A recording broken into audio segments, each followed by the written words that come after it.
ग्रामस्थ मंडळ दिव्यांजूर यांच्या संकल्पनेतून शिवशंभू हरिपाठ मंडळ व एकादशी सत्संग मंडळ यांच्या प्रयत्नाने श्रीमद भागवत कथा व ग्रंथराज ज्ञानेश्वरी पारायण सोहळा मोठ्या आनंदात साजरा करण्यात आला। दिव्यांजूर गावातील शिवमंदिर परिसरात 8 दिवसीय श्रीमद भागवत कथा व ग्रंथराज ज्ञानेश्वरी पारायण सोहळा मोठ्या आनंदात साजरा झाला असून कथावाचक हबप्पा अजित पंडित म्हात्रे महाराज यांनी सुंदर अशी कथा वाचन करून सर्व ग्रामस्थांचे मन मोहून घेतले। शिवशंभू हरिपाठ मंडळ व ग्रामस्थ मंडळ दिव्यांजूर, दिनेश फ्रेंड्स ग्रुप दिव्यांजूर या सर्वांच्या पुढाकाराने कार्यक्रम यशस्वीरित्या मोठ्या आनंदात पार पडले। तसेच यावेळी दिव्यांजूर गावातील ग्रामस्थांनी श्रीमद भागवत कथा व ग्रंथराज ज्ञानेश्वरी पारायण सोहळ्यात तनमन धनाने केले सहकार्य। दिव्यांजूर गावामध्ये श्रीमद भागवत कथा व ग्रंथराज ज्ञानेश्वरी पारायण सोहळ्यात काल्याचा कीर्तनाचा आनंद देखील सर्व ग्रामस्थांनी मोठ्या संख्येत उपस्थित राहून महाप्रसादाचा देखील लाभ घेतला। तर यावेळी या संपूर्ण कार्यक्रमाबद्दल माहिती देताना हबप्पा अजित म्हात्रे महाराज काय म्हणाले पाहूया।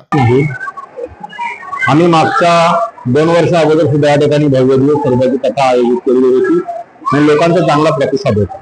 मागच्या वर्षी हीच कथा आम्ही आणूरला केली। पुन्हा गावच्या लोकांचा आग्रह झाला की आपल्या गावामध्ये कथा व्हायला पाहिजे, म्हणून आम्ही कथा आयोजित केलेली आहे। आणि या कथेमध्ये गावामध्ये जी सात्विकता निर्माण होते, गावात काही लोक व्यसनाधीन झालेले आहेत, त्यांना चांगला मार्गदर्शन करण्याचं काम या कथेच्या माध्यमातून होते। आणि भागवत कथेचं महत्वच वेगळं आहे। ज्या ठिकाणी काही अपवित्रता असेल, वाद विवाद तंटे असतील, ते निर्मूलन व्हावेत म्हणून भागवत कथा या ठिकाणी जी माणसं येतात सगळी काही एखादा काही चांगले संबंध असणार, सगळ्या प्रकारचे संबंध असतात। आणि अशी वाईट संबंध निर्माण झालेली माणसं या ठिकाणी आली की त्यांचे संबंध सुधारले जातात। आणि हे भव्य जे मंदिर दिव्याला बनलेलं आहे, सन्माननीय माजी केंद्रीय मंत्री कपिलजी पाटील साहेब यांनी मंदिर बनवलेलं आहे। आणि कसं बनवलं तुम्ही शूटिंगमध्ये दाखवलं। या मंदिराला जवळजवळ 2.5 ते 3 करोड रुपये त्यांनी खर्च केलेला आहे। आणि या मंदिरात काहीतरी चांगला कार्यक्रम व्हावा असं आम्हाला एक साहेबांनी मागे सांगितलेलं होतं आणि ती सुद्धा गोष्ट आमच्या लक्षात येते। मग या सगळ्या गोष्टींचा अनुषंगाने मग काय केलं आम्ही, तर एक भागवत कथा करूया आणि मग भागवत कथा करूया असं ठरलं। त्यावेळेला माझे जे गेले 19 वर्षापासून खांद्याला खांदा लावून परमार्थामध्ये काम करते म्हणजे आमचे पंढरीनाथ दादा म्हात्रे यांना सांगितली संकल्पना। त्याच्यानंतर आम्ही बबलू शेठला सांगितलं की आम्हाला भागवत कथा करायची आहे, त्या आर्थिक मदतीची सुद्धा गरज लागेल।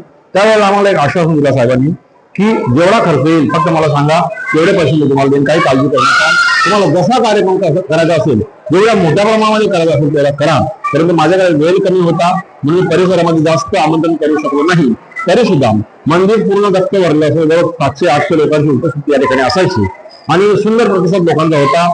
मला गावाला संपूर्ण चांगला आनंद झाला या ठिकाणी। आणि आजचा भंडाऱ्याचा कार्यक्रम होता।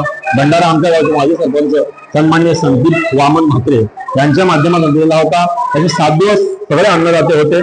सगळ्यांनी तनाने मनाने धनाने गावातल्या परिसरातल्या लोकांनी सहकार्य केलं आणि आमची कथा पार पाडली। आम्हाला फार आनंद आहे। यावर्षी सुद्धा मोठ्या प्रमाणामध्ये लोक या ठिकाणी दर्शनाला येतील। मंदिर एवढं मोठं बनलेलं आहे। मंदिराची सजावट सुंदर त्यावेळेला असते। मंदिरावरची सगळे कार्यक्रम लाईव्ह दाखवले जातात। मंदिर सजवलं जातं आणि सगळे लोक गावातून येऊन दर्शन घेतात, कारण गावचं फार जुनं आराध्य दैवत मानलं जातं। जवळजवळ ह्या मंदिराला 200 ते 250 वर्ष झाल्यात असा पूर्वजांचा कयास आहे। आम्हाला अजून नक्की माहित नाही किती वर्षापूर्वी मंदिराची निर्मिती झाली, कारण ज्या दगडाची शिवपार्वतीची मूर्ती आहे तर काही मूर्तिकारांचं असं म्हणणं आहे की ते दगड आता मिळत नाही। याचा अर्थ की मंदिर फार जुनं आहे, मूर्त्या जुन्या आहेत। त्यावेळेला गावात यायला रस्ता सुद्धा नव्हता। होडीतनं सगळा माल सिमेंट वगैरे आणला त्यावेळेला आणि त्या लोकांनी मंदिर बनवलेलं आहे। त्या मंदिरावर जीर्णोद्धार सन्माननीय पाटील साहेबांनी केला आहे। असा 2 वेळा जीर्णोद्धार झाला। त्याच्या अगोदर सुद्धा सुंदर मंदिर बनवलं होतं आणि त्याला गेटअप आणला, सभामंडप मोठा बनवला। हे सगळे मेहनती साहेबांची आहे।